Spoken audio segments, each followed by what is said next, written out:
Hacemos una atenta invitación para que todos nuestros amables asistentes sean tan amables de tomar asiento para que estén en la comodidad de este Parque Plazuela Juárez y puedan ser testigos de lujo de este magno evento. Esta es la tercera llamada, Para dar la bienvenida tenemos al maestro Efraín Vladimir Moreno Salas, quien es el vocero del Frente Magisterial y Popular José Santos Valdés. Bienvenido, maestro.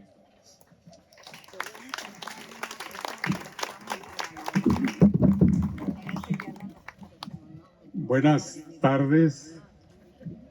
El Frente Magisterial y Popular José Santos Valdés. El proyecto cultural Revueltas. Hemos elaborado la proyección de este acto con la presencia del compañero Luis Hernández Navarro. Para él no es desconocida la región. En los momentos en que el magisterio luchaba contra el charrismo sindical y la democracia sindical, ahí estuvo varias veces con nosotros Luis Hernández Navarro. Es muy importante señalar que en Lerdo, en este pueblo tranquilo, hay gente de vigor, de energía y de valentía para representar una verdadera lucha democrática. Damos la más cordial bienvenida al escritor, polemista, conferenciante y además un gran luchador social.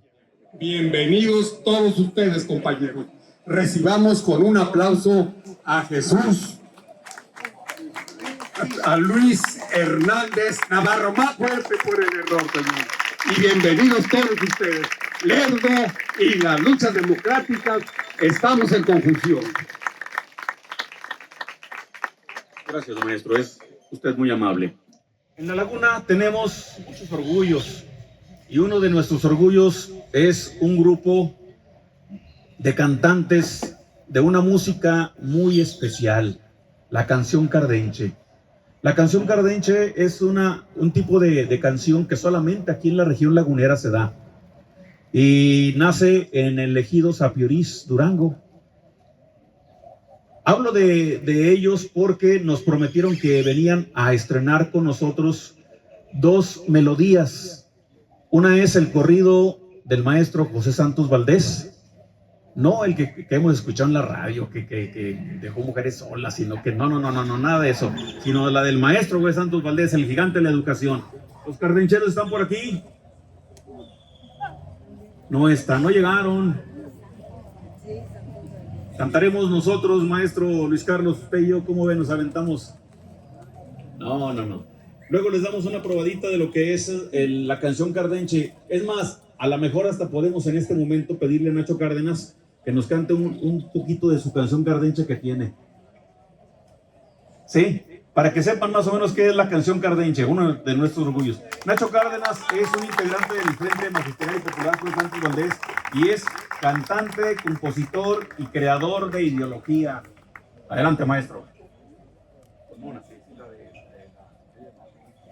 Bueno, a las canciones que yo les pongo música y que tienen sabor cardenche, yo les llamo canciones con intención cardenche.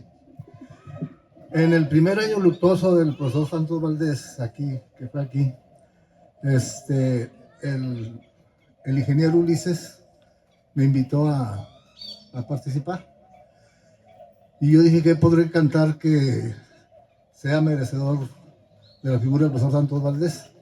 Y Ulises mismo me había regalado un tiempo antes un libro de versos trashumantes. la autoría es del profesor Santos Valdés. Y de ahí saqué yo una que se llama Hermano Agrarista. Y la musicalicé. Y lo hice porque fue la única canción que yo encontré con un estilo que podría musicalizarse así. Bien. El peón trabaja como un hombre honrado, pero sus cosechas son del hacendado. El peón no quiere creer en Zapata, sobre los terrones con afán se mata. Agrarista hermano, ve con la pionada y enséñale cómo se defiende el grano. Dile que es mentira lo que el cura dice, que no se condena quien tierra arrebata. Haz lo que se le olvide del cura y del diablo y enséñale cómo seguir a Zapata. Zapata fue un hombre más bueno que el amo. Zapata fue un hombre más justo que Dios.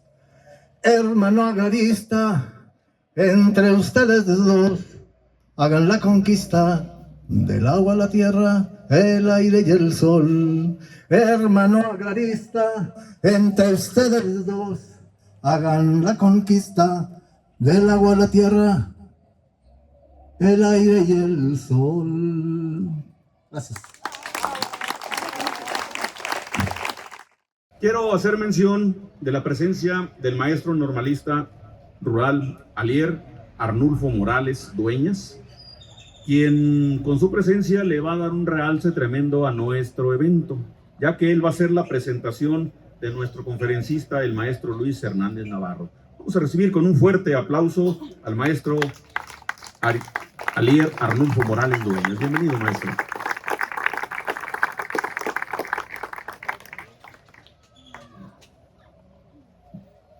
Muy buenas tardes, es un honor estar esta tarde en esta plaza con todas y con todos ustedes. Nos hemos dado cita en este emblemático Jardín Juárez para evocar un gran educador popular, el profesor José Santos Valdés, maestro del normalismo rural y la Escuela Rural Mexicana en conjunto. La cita que nos convoca lleva rotundo sello de identidad de un proyecto educativo que sigue recorriendo a México, promoviendo la democracia, la justicia y la libertad. Tenemos la oportunidad de acercarnos a la figura, legado y amplitud del maestro José Santos Valdés, gracias a la generosidad de un gran maestro del periodismo de este país, Luis Hernández Navarro. Evocado y quien evoca, ambos educadores de afilada pluma y corrosiva tinta, han orientado el andar del magisterio durante el siglo XX y lo que corre del XXI. Luis ha mantenido un honesto compromiso en la lucha por la memoria de las resistencias magisteriales, campesinas, estudiantiles, de sindicatos independientes, así como de aquellos acontecimientos especiales que emergen en las luchas desde abajo y a la izquierda. Escritor y periodista, actualmente se desempeña como coordinador de la sección de opinión del diario La Jornada. En la década de 1970 fue organizador de sindicatos independientes, fundador de la Coordinadora Nacional de Trabajadores de la Educación y asesor de organizaciones campesinas y cafetaleras.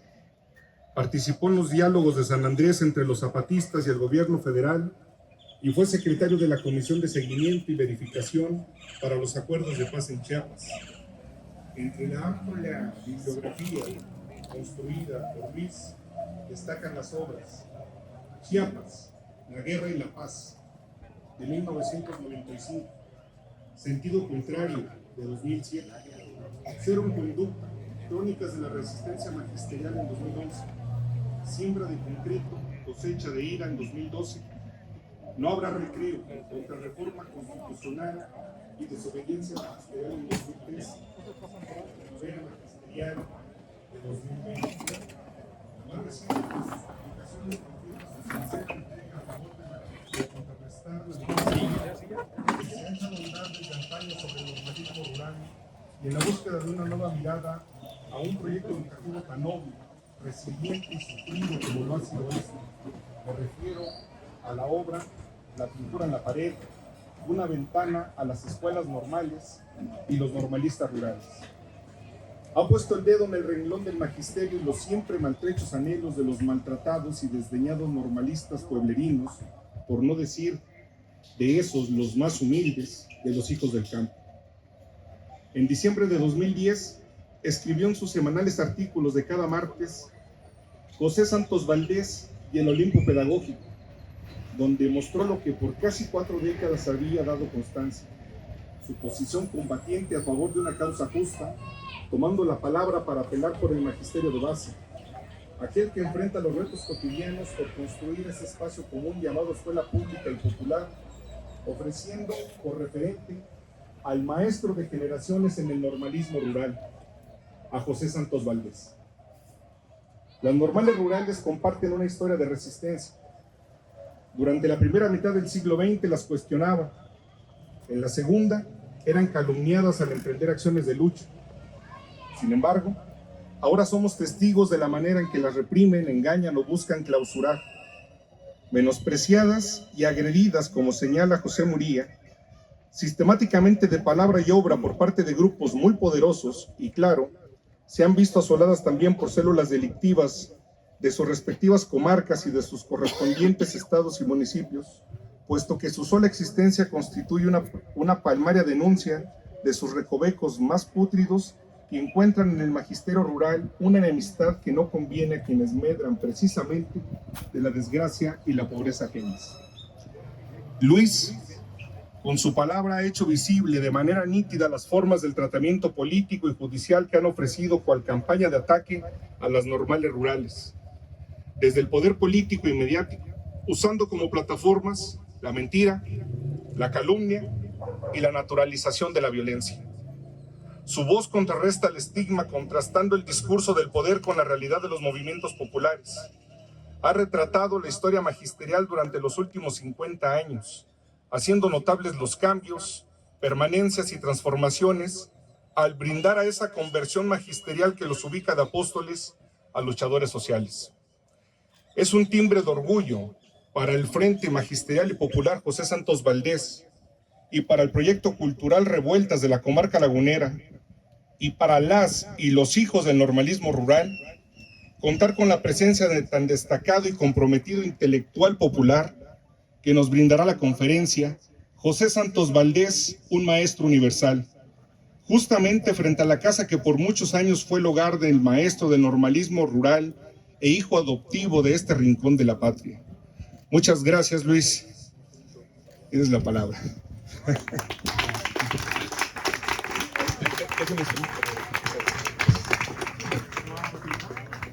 Llegó el momento esperado. Viene el maestro Luis Hernández Navarro a hacer uso de la palabra para hablarnos sobre José Santos Valdés, el maestro universal. Pues muy buenas tardes a todos, muchísimas gracias por esta presentación y este evento.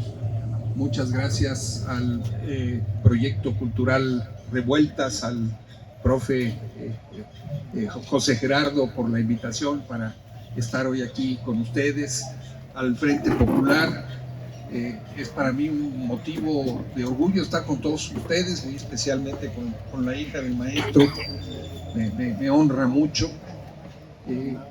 Quiero decirles que hablar del maestro José Santos Valdés aquí frente a autoridades como el maestro Jalier, como el maestro Ruperto, pues me sonroja un poco. Es que ellos son grandes conocedores, especialistas del maestro, seguramente muchos de ustedes también.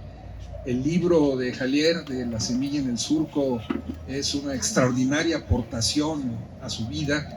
Es una lástima que ese libro no se haya impreso y distribuido más. Ese libro tendría que estar presente en todas las normales rurales, tendría que ser de lectura obligatoria.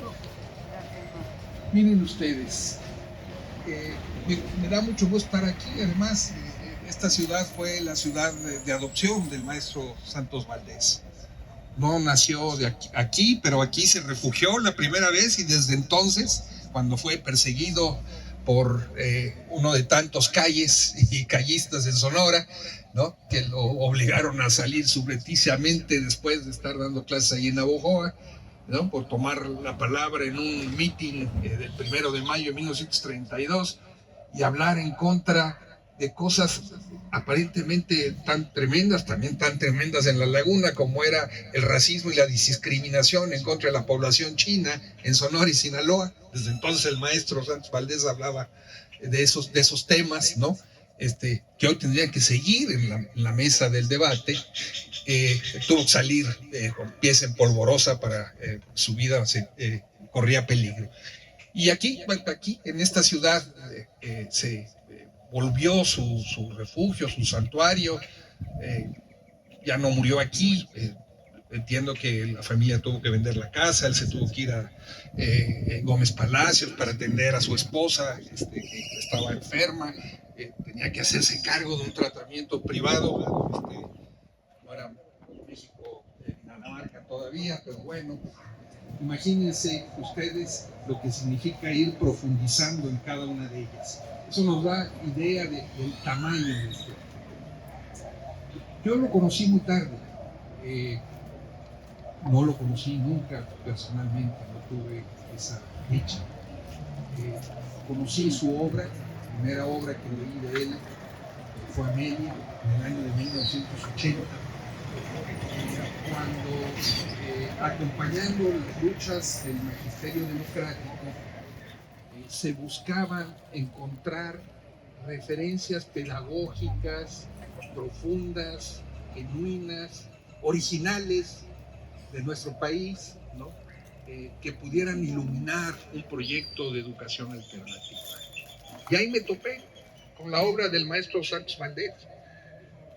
Faltaban 10 años para que él falleciera. Y sin embargo, al leer esa obra, la primera pregunta que se me vino encima es: ¿cómo es posible que teniendo un autor de este tamaño, de esta profundidad, que está haciendo estas aportaciones, no sepamos quién es el maestro Santos Valdés? Qué injusto todo ese sistema educativo mexicano, esa maquinaria educativa a la que él sirvió generosa y desinteresadamente durante muchísimos años, que fue incapaz de reconocer todas esas aportaciones. Como ustedes saben, Amelia fue escrita en 1965, ¿no? Y cuenta la historia de una maestra, la maestra Amelia, que daba clases en la primaria Felipe Carrillo Puerto. Entiendo que usted estudió allí, ¿verdad? Eso es lo que aprendí, de tantas cosas que aprendí de Jalier, ¿no? Su hermana trabajó también. Su hermana también trabajó allí. ¿No? En aquel entonces se discutían dentro de la SEP cosas tan absurdas como si los niños que tenían 6 años podían aprender a leer, escribir, o era contraproducente enseñárselos, ¿no? Y el profesor Santos Valdés, que se la pasaba en las escuelas, en los ranchos, en el país, porque fue un personaje transhumante por buenas y por malas razones, ¿no? Porque lo iban deportando literalmente, así como lo deportaron de Sonora, lo deportaron también de Tabasco. Creo que ahí estuvo 24 horas nada más, ¿no? Lo sacaron inmediatamente de allí los garridistas, Garrido, y los herederos de Garrido Canaval realmente lo aborrecían. Era una especie de némesis materializado en él, ¿verdad? Pero al maestro Santos Valdés lo andaban cambiando de adscripción todo el tiempo para ver si se cansaba y dejaba tiradas las escuelas. Todo eso lo sufrió él, por supuesto, y lo sufrió su familia, porque quienes han dado clases saben que cuando a uno lo cambian de adscripción, no le llega su salario inmediatamente, tarda tiempo en llegar, se necesitan conseguir préstamos para poder seguir adelante, o se necesitan otras champitas para conseguir algún tipo de ingreso. Bueno, al maestro Santos Valdés lo trajeron de Tamaulipas, a Durango, a Zacatecas, a Veracruz. Y ahí le paro porque te voy a acabar recorriendo prácticamente toda la República Mexicana, ¿no?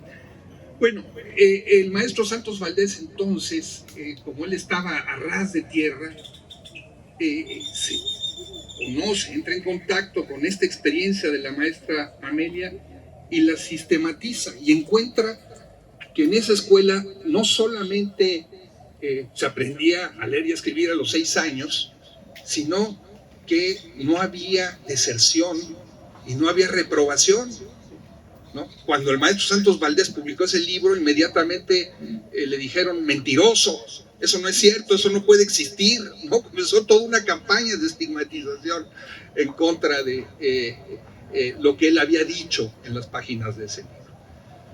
Pero no, resultó que sí existía, ¿no? Y que buena parte de lo que se fundamentaba ese tipo de educación era en el amor de los maestros por su trabajo y por los niños, en la planeación con objetivos precisos, en los estímulos para estudiar y en poner por delante algo que el maestro Santos Valdés siempre reivindicó desde el punto de vista pedagógico, que es el valor del trabajo, el trabajo como herramienta central de la educación.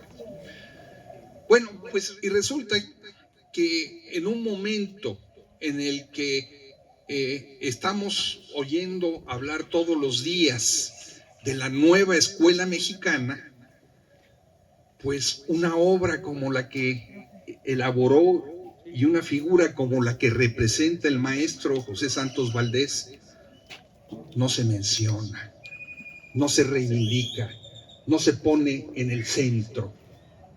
¿Qué está pasando ahí? No es el único, ¿eh? La verdadera nueva escuela mexicana comienza con la escuela rural mexicana.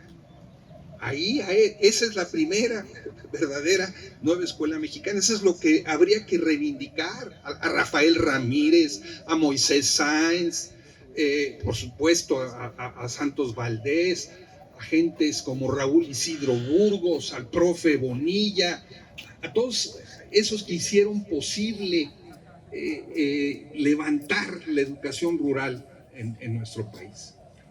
Pero no se ha reivindicado, de manera que el maestro, la obra del maestro Santos Valdés sigue librando la misma batalla que tuvo que librar a lo largo de toda su vida para ser reconocida y admitida.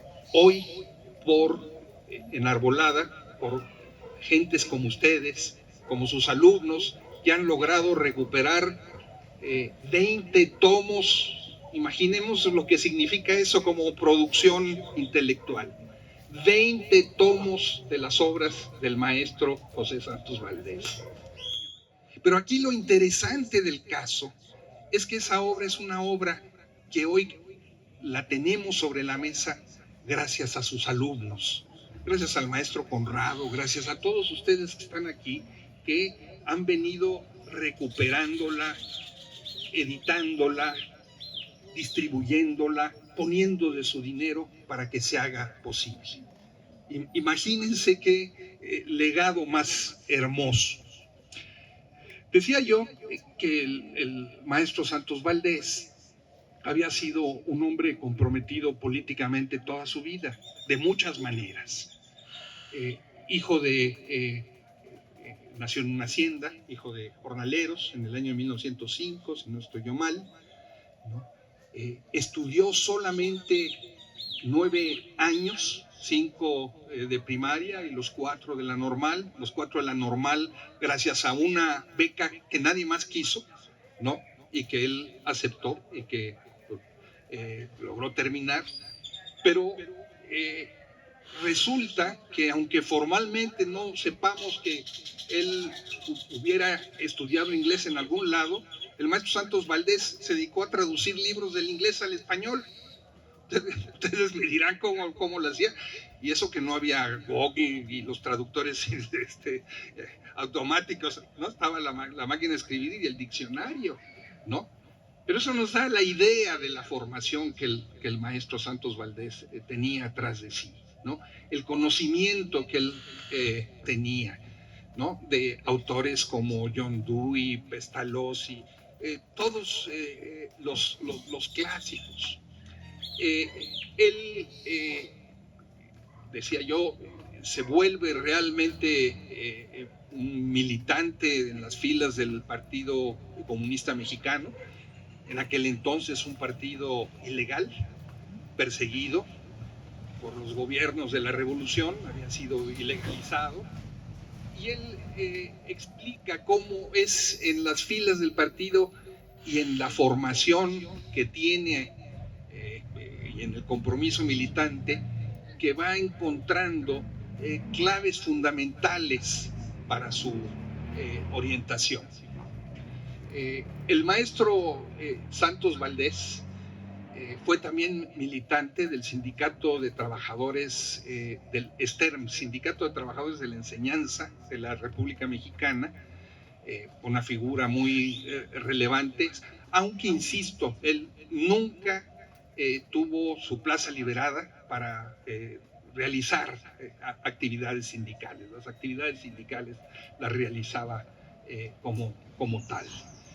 Y tuvo una amistad muy estrecha con otra figura comunista muy entrañable de aquella época, Miguel Aroche Parra, con el que se carteaba y con el que tenía una relación muy intensa.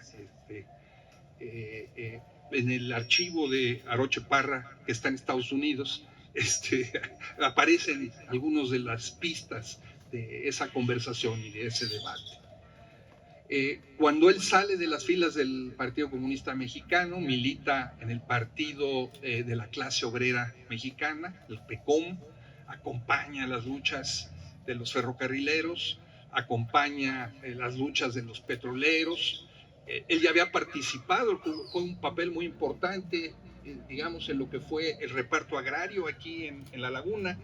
No olvidemos la extraordinaria e importantísima huelga de la Manila, ¿no? Que dio origen a lo que después fue el reparto agrario cardenista. Hay una presencia de su obra y de esa labor ahí. Él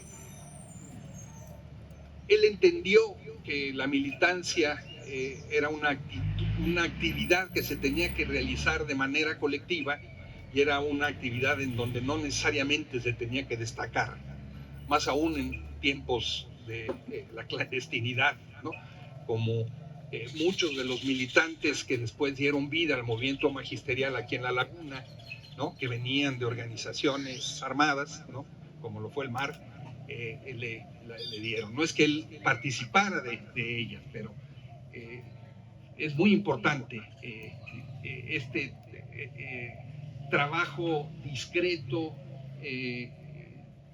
donde no se buscaba destacar, que él realiza después del PECOM. Participa también en el Movimiento de Liberación Nacional y en el apoyo a la Revolución Cubana, acompaña las luchas de Heberto Castillo, y finalmente en sus últimos días forma o apoya lo que fue el Frente Democrático Nacional y la lucha de Cuauhtémoc Cárdenas. Es decir, vemos una trayectoria de un hombre íntegro, ¿no?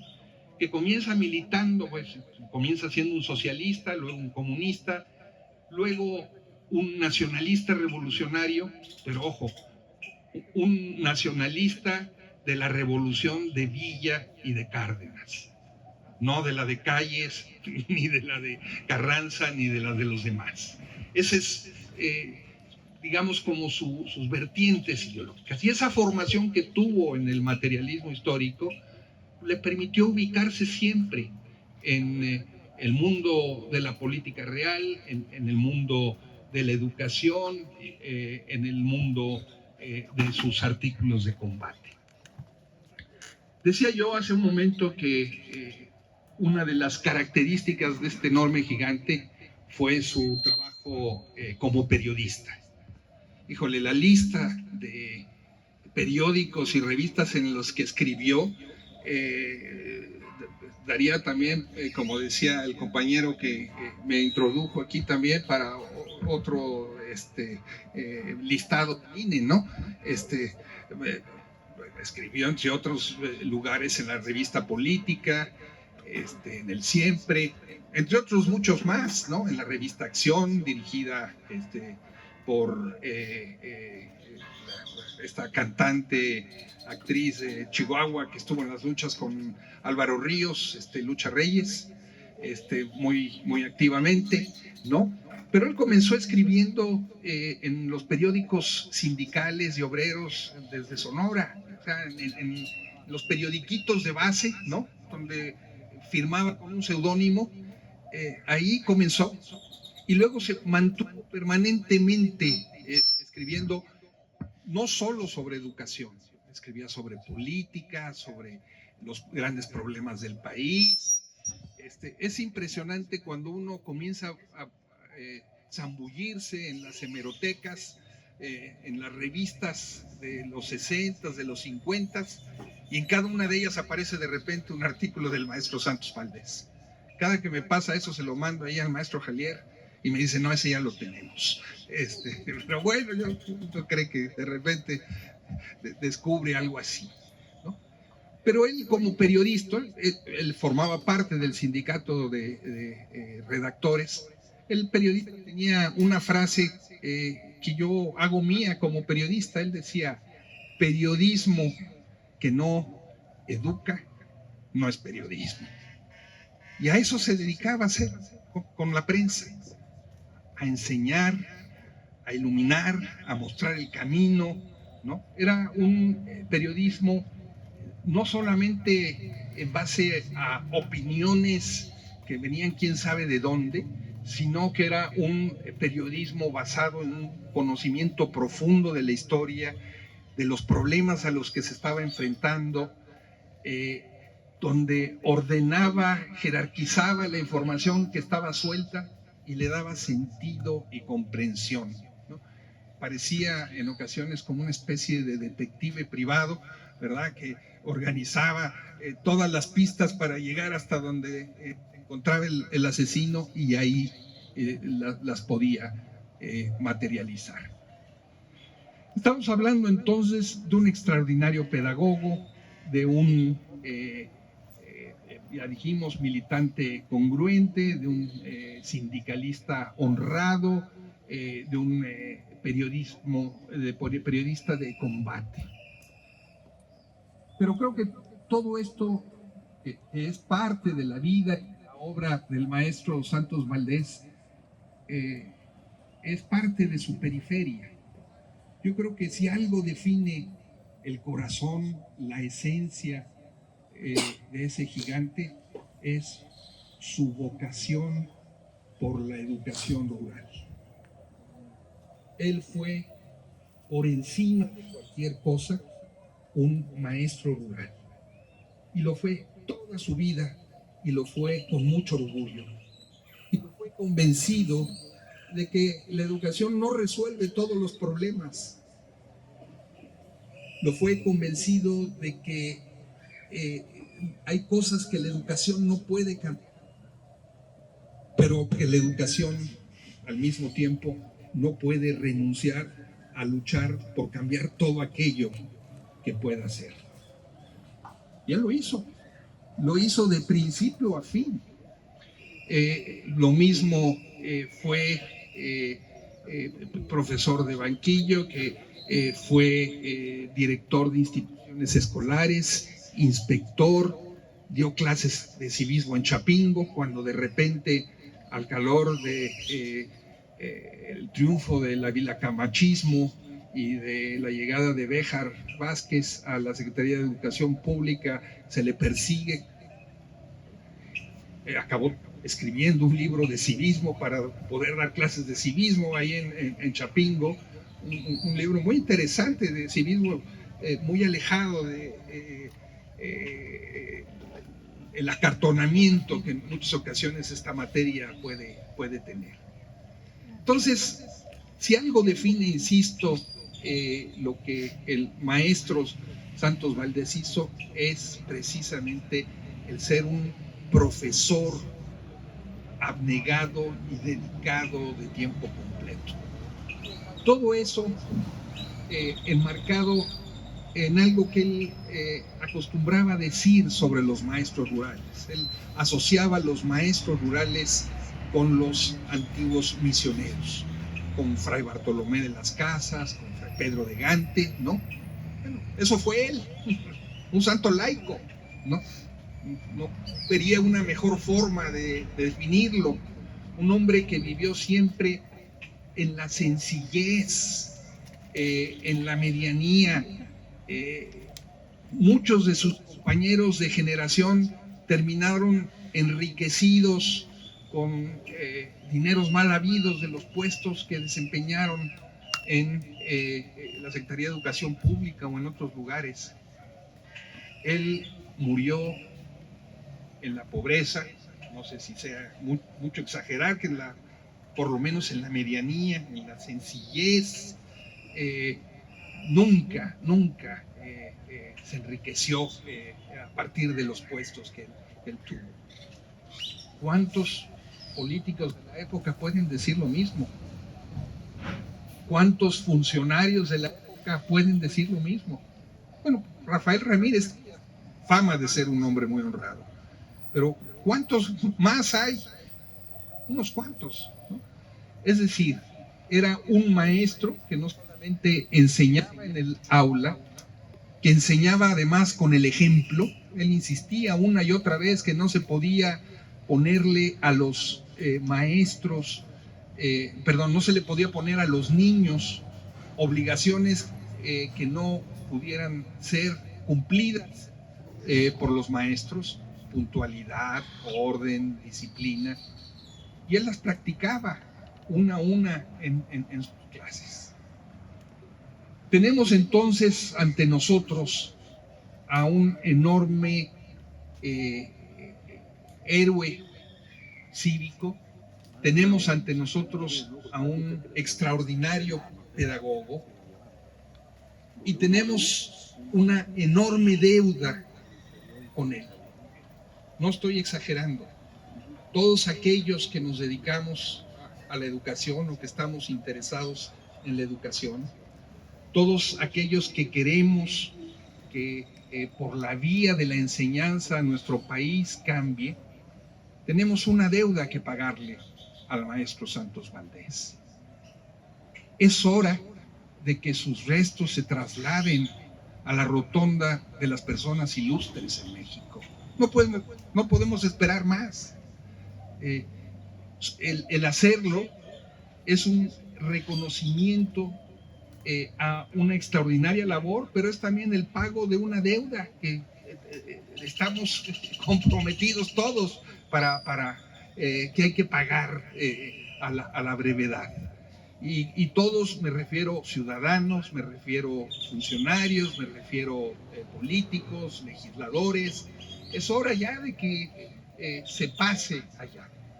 Su herencia está en muchos lugares de nuestro país, en lo que fue la experiencia de la Escuela Normal de Nieves, por ejemplo, ¿no? Un ejemplo extraordinario también. Bueno, ahí está la huella del maestro Santos Valdés, ¿no?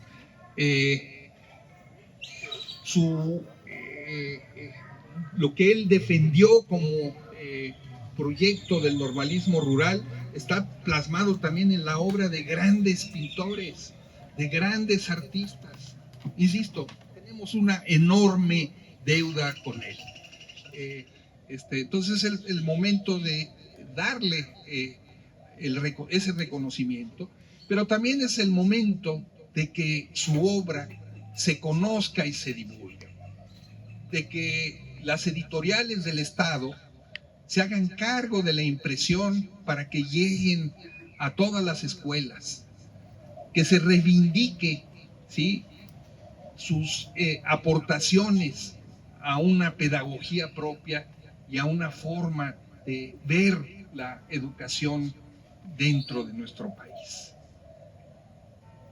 Como dice la conferencia, José Santos Valdés fue no solamente un gigante lagunero, no fue solamente un gigante mexicano, es un gigante universal. Su legado, su obra, le pertenece a la humanidad, ¿sí? Y es hora de reivindicarla. Muchas gracias.